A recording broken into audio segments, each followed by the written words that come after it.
ಆತ್ಮೀಯ ವಿದ್ಯಾರ್ಥಿಗಳೇ, ಇವತ್ತು 1-2-2026 ದಿನಾಂಕದ ಪ್ರಚಲಿತ ಘಟನೆಗಳ ಬಗ್ಗೆ ಚರ್ಚೆಯನ್ನ ಮಾಡೋಣ. ಮೊದಲನೇ ಪ್ರಶ್ನೆ, ಭಾರತೀಯ ಕರಾವಳಿ ರಕ್ಷಣಾ ಪಡೆ ದಿನವನ್ನ ಯಾವಾಗ ಆಚರಣೆಯನ್ನ ಮಾಡಲಾಗುತ್ತದೆ? ಅದಕ್ಕೆ ಉತ್ತರ ಫೆಬ್ರವರಿ 1. ಇಲ್ಲಿ 1977 ಫೆಬ್ರವರಿ 1ರಂದು ಭಾರತೀಯ ಕರಾವಳಿ ಪಡೆಯನ್ನ ನಾವು ಸ್ಥಾಪನೆಯನ್ನ ಮಾಡಲಾಗ್ತದೆ. ಆ ಒಂದು ದಿನದ ಸವಿ ನೆನಪಿಗಾಗಿ ಈ ದಿನವನ್ನ ಆಚರಣೆಯನ್ನ ಮಾಡಲಾಗ್ತದೆ. ಸೆಕೆಂಡ್ ಒನ್, ಭಾರತದ ಮೊದಲ ಮಹಿಳಾ ಗಗನಯಾನಿ ಯಾರಂತಂದ್ರ ಕಲ್ಪನಾ ಚಾವ್ಲಾ. ಇವರು 2003 ಫೆಬ್ರವರಿ 1ರಂದು ಅಂತರಿಕ್ಷದಲ್ಲಿ ಸಂಭವಿಸಿದ ಅವಘಡದಲ್ಲಿ ನಿಧನವನ್ನ ಹೊಂದಿದ್ದರು. ಪ್ರಶ್ನೆ ಸಂಖ್ಯೆ 3, ಭಾರತದಲ್ಲಿ ಏಸಿಯನ್ ಉತ್ಪಾದಕ ಸಂಸ್ಥೆ ರಾಷ್ಟ್ರೀಯ ಪ್ರಶಸ್ತಿಯನ್ನ ಯಾವ ಸಂಸ್ಥೆಯು ನಿರ್ವಹಿಸುತ್ತದೆ? ಅದಕ್ಕೆ ಉತ್ತರ ರಾಷ್ಟ್ರೀಯ ಉತ್ಪಾದಕ ಮಂಡಳಿ ಈ ಒಂದು ಪ್ರಶಸ್ತಿಯನ್ನ ನಿರ್ವಹಿಸುವಂತ ಕೆಲಸವನ್ನ ಮಾಡುತ್ತದೆ. ಪ್ರಶ್ನೆ ಸಂಖ್ಯೆ 4, ಶ್ರೀ ಮಹಾಕಾಳೇಶ್ವರ ದೇವಾಲಯ ಮಧ್ಯಪ್ರದೇಶದ ಯಾವ ನಗರದಲ್ಲಿ ಕಂಡುಬರುತ್ತದೆ? ಈ ಒಂದು ದೇವಾಲಯವು ಮಧ್ಯಪ್ರದೇಶದ ಉಜ್ಜಯಿನಿಯಲ್ಲಿ ಕಂಡು ಬರುತ್ತದೆ. ಪ್ರಶ್ನೆ ಸಂಖ್ಯೆ 5, ಯುರೋಪಿಯನ್ ಪರಮಾಣು ಶಕ್ತಿ ಸಮುದಾಯ ಅನ್ನ ಯಾವ ಒಪ್ಪಂದದ ಅಡಿಯಲ್ಲಿ ಸ್ಥಾಪನೆಯನ್ನ ಮಾಡಲಾಯಿತು? ಯುರೋಪಿಯನ್ ಪರಮಾಣು ಶಕ್ತಿ ಸಮುದಾಯವನ್ನ 1957ರಲ್ಲಿ ರೋಮ್ ಒಪ್ಪಂದದ ಅನ್ವಯ ಸ್ಥಾಪನೆಯನ್ನ ಮಾಡಲಾಯಿತು. ಪ್ರಶ್ನೆ ಸಂಖ್ಯೆ 6, ಮೌಂಟ್ ಅಸು ಎಂಬ ಇದು ಯಾವ ದೇಶದಲ್ಲಿ ಕಂಡುಬರುವಂತ ಒಂದು ಆಗಿದೆ? ಮೌಂಟ್ ಅಸು ಎಂಬುದು ಜಪಾನ್ ದೇಶದಲ್ಲಿ ಕಂಡುಬರುವಂತ ಒಂದು ಪ್ರಭೇದ ಆಗಿದೆ. ಪ್ರಶ್ನೆ ಸಂಖ್ಯೆ 7, ಕರ್ನಾಟಕ ಚಲನಚಿತ್ರ ವಾಣಿಜ್ಯ ಮಂಡಳಿಗೆ ಅಧ್ಯಕ್ಷರಾಗಿ ಯಾರು ನೇಮಕರಾದರು? ಕರ್ನಾಟಕದ ಚಲನಚಿತ್ರ ವಾಣಿಜ್ಯ ಮಂಡಳಿಗೆ ನಟಿ ಮತ್ತು ನಿರ್ಮಾಪಕಿಯಾದಂಥ ಜಯಮಾಲಾರವರು ಅಧ್ಯಕ್ಷರಾಗಿ ಆಯ್ಕೆಯನ್ನ ಆಗಿದ್ದಾರೆ. ಪ್ರಶ್ನೆ ಸಂಖ್ಯೆ 8, Australian Open grand slam tennis ಟೂರ್ನಮೆಂಟ್ನಲ್ಲಿ ಮಹಿಳಾ ವಿಭಾಗದಲ್ಲಿ ಸಿಂಗಲ್ಸ್ ಚಾಂಪಿಯನ್ಸ್ ಆದ ವ್ಯಕ್ತಿ ಯಾರು? ಈ ಮಹಿಳಾ ಸಿಂಗಲ್ಸ್ ನಲ್ಲಿ ಕಜಕಸ್ತಾನದ ಟೆನಿಸ್ ತಾರೆ ಎಲೆನಾ ರಬೆಕೇನಾ ರವರು ಜಯಶಾಲಿ ಆಗಿದ್ದಾರೆ. ಇವರಿಗೆ 26 ವರ್ಷದ ರಬೆಕೇನಾಗೆ ಇದು 2ನೆಯ ಗ್ರ್ಯಾಂಡ್ ಸ್ಲಾಮ್ ಪ್ರಶಸ್ತಿ ಆಗಿದೆ ಮತ್ತು ಈ ವರ್ಷದ ಆಸ್ಟ್ರೇಲಿಯಾ ಓಪನ್ ನಲ್ಲಿ ಅದು ಮಹಿಳಾ ಸಿಂಗಲ್ಸ್ ನಲ್ಲಿ ರನ್ನರ್ ಅಪ್ ಆದಂತ ವ್ಯಕ್ತಿ ಯಾರಂತಂದ್ರ ಬೆಲಾರಸ್ನ ಅರೇನಾ ಸಂಬ್ಲೇಕಾ ಅಂತೇಳಿ ಇವರು ರನ್ನರ್ ಅಪ್ ಆಗಿದ್ದಾರೆ. ಇಲ್ಲಿ ಚಾಂಪಿಯನ್ ಆದಂತ ರಬೆಕೇನಾಗೆ 26.50 ಕೋಟಿ ಬಹುಮಾನವನ್ನ ಪಡೆದುಕೊಂಡಿದ್ದಾರೆ. ಇನ್ನು ರನ್ನರ್ ಅಪ್ಗೆ 13.73 ಕೋಟಿ ರೂಪಾಯಿಯನ್ನ ಬಹುಮಾನವಾಗಿ ಕೊಡಲಾಗಿದೆ. ಪ್ರಶ್ನೆ ಸಂಖ್ಯೆ 9, ಅಂಗಾಂಗವನ್ನ ದಾನವನ್ನ ಮಾಡುವುದರ ಪಟ್ಟಿಯನ್ನ ಬಿಡುಗಡೆ ಮಾಡಲಾಗಿದೆ. ಅಂಗಾಂಗವನ್ನ ದಾನವನ್ನ ಮಾಡುವುದರಲ್ಲಿ ತಮಿಳುನಾಡು ರಾಜ್ಯ ಮೊದಲ ಸ್ಥಾನವನ್ನ ಪಡೆದುಕೊಂಡಿದೆ. ತೆಲಂಗಾಣ ರಾಜ್ಯ 2ನೇ ಸ್ಥಾನವನ್ನ ಪಡೆದುಕೊಂಡಿದೆ. ಇನ್ನು ಅಂಗಾಂಗವನ್ನ ದಾನ ಮಾಡುವುದರಲ್ಲಿ ಕರ್ನಾಟಕ 3ನೇ ಸ್ಥಾನವನ್ನ ಪಡೆದುಕೊಂಡಿದೆ.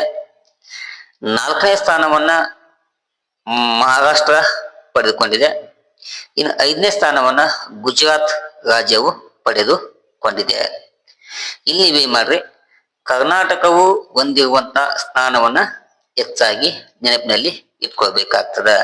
ಏನು, ದೇಶದಲ್ಲಿ ಅಂಗಾಂಗವನ್ನ ದಾನವನ್ನ ಮಾಡುವುದರಲ್ಲಿ ಕರ್ನಾಟಕ 3ನೆಯ ಸ್ಥಾನವನ್ನ ಪಡೆದುಕೊಂಡಿದೆ.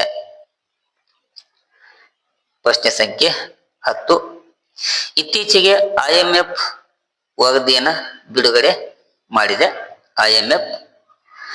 IMF ಅಂತಂದ್ರೆ ಇಂಟರ್ನ್ಯಾಷನಲ್ ಮಾನಿಟರಿ ಫಂಡ್ ಅಂದಂಗ. ಇದು 1948ರಲ್ಲಿ ಸ್ಥಾಪನೆಯಾದಂತಹ ಒಂದು ಅಂತಾರಾಷ್ಟ್ರೀಯ ಹಣಕಾಸು ಸಂಸ್ಥೆ ಆಗಿದೆ. ಈ ಒಂದು ಸಂಸ್ಥೆ ಏನ್ ಮಾಡ್ತದ, ಇತ್ತೀಚೆಗೆ ಒಂದು ವರದಿಯನ್ನ ಬಿಡುಗಡೆ ಮಾಡ್ತದ. ಏನು ವರದಿ ಅಂತಂದ್ರ, ಜಾಗತಿಕ GDP ಬೆಳವಣಿಗೆಗೆ ಅತಿ ಹೆಚ್ಚು ಕೊಡುಗೆಯನ್ನು ಕೊಡುವಂತ ದೇಶಗಳು ಯಾವುವು ಎಂಬ ವರದಿಯನ್ನ ಬಿಡುಗಡೆ ಮಾಡಿದೆ. ಅವು ಟಾಪ್ 5 ಕಂಟ್ರಿ ನಾವೀಗ ಅಧ್ಯಯನವನ್ನ ಮಾಡೋಣ. ನೋಡಲಿ, top 5 contribution to global real GDP growth rate ಅಂತೇಳಿ, ಅದು 2026. ಹಂಗಂದ್ರೆ 2026ನೇ ವರ್ಷದಲ್ಲಿ ವಿಶ್ವದ GDP ಬೆಳವಣಿಗೆಯಲ್ಲಿ ದೇಶಗಳ ಪಾಲು, ಈ ವರದಿಯನ್ನ IMF ಬಿಡುಗಡೆ ಮಾಡಿದೆ. ಅತಿ ಹೆಚ್ಚು ಪಾಲನ್ನ ಚೀನಾ ದೇಶವು ಕೊಡ್ತಾ ಇದೆ. ಅದು ಕೊಡುವಂತ ಕೊಡುಗೆ ಪ್ರಮಾಣ ಶೇಕಡಾ 26.6 26.6ರಷ್ಟು ಕೊಡುಗೆಯನ್ನ ಕೊಡುವುದರ ಮೂಲಕ ಚೀನಾ ಅಗ್ರಸ್ಥಾನವನ್ನ ಪಡೆದುಕೊಂಡಿದೆ. ಇನ್ನು ಅಮೆರಿಕ ದೇಶವನ್ನ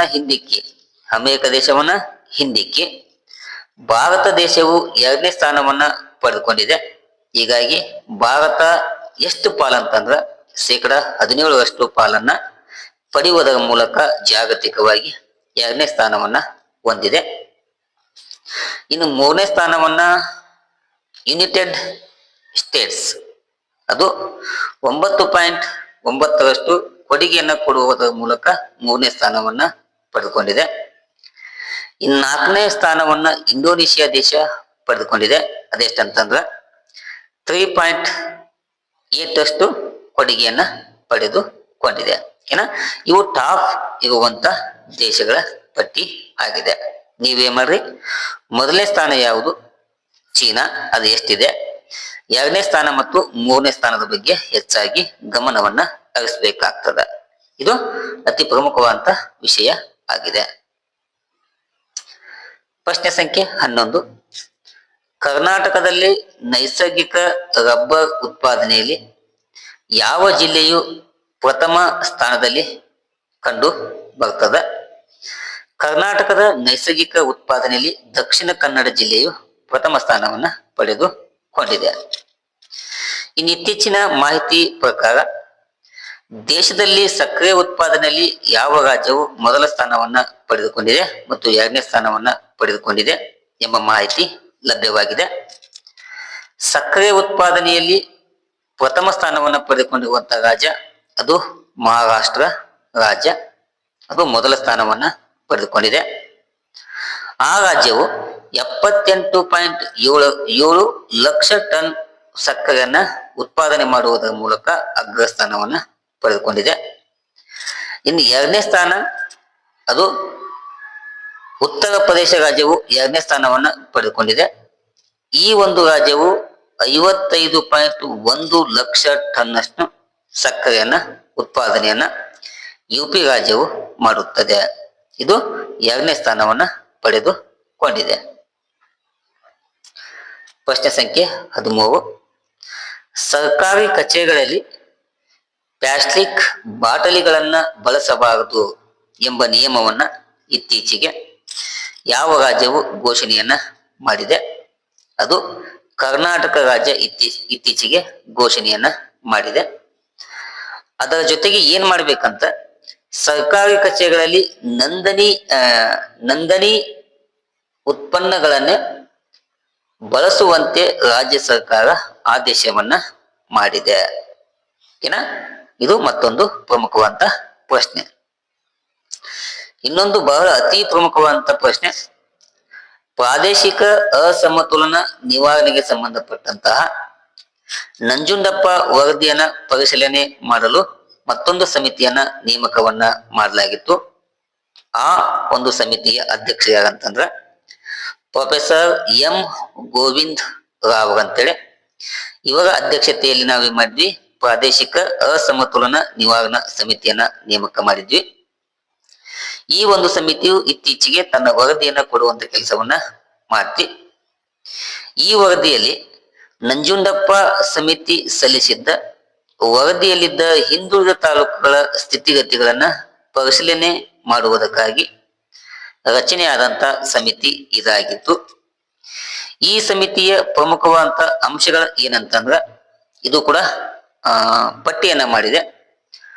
ಅತಿ ಹಿಂದುಳಿದ ತಾಲೂಕುಗಳ ಸಂಖ್ಯೆ 59 ಅಂತೇಳಿ ಗೋವಿಂದರಾವ್ ಸಮಿತಿ ಹೇಳಿದೆ. ಇನ್ನು ನಂಜುಂಡಪ್ಪ ವರದಿಯಲ್ಲಿ 39 ತಾಲೂಕುಗಳು ಅತಿ ಹಿಂದುಳಿದ ತಾಲೂಕುಗಳಿದ್ದು, ಆದರೆ ಗೋವಿಂದರಾವ್ ಸಮಿತಿಯಲ್ಲಿ ಅತಿ ಹಿಂದುಳಿದ ತಾಲೂಕುಗಳ ಪಟ್ಟಿ ಎಷ್ಟಾಗಿದೆ, 59ರಷ್ಟು ಮಾಡಲಾಗಿದೆ. ಇನ್ನ ಹೆಚ್ಚು ಹಿಂದುಳಿದ ತಾಲೂಕುಗಳ ಸಂಖ್ಯೆಯನ್ನ 59 ಅಂತೇಳಿ ಪಟ್ಟಿಯನ್ನ ಮಾಡಲಾಗಿದೆ. ನಂಜುಂಡಪ್ಪ ವರದಿಯಲ್ಲಿ ಆ ಸಂಖ್ಯೆ 40 ಇತ್ತು.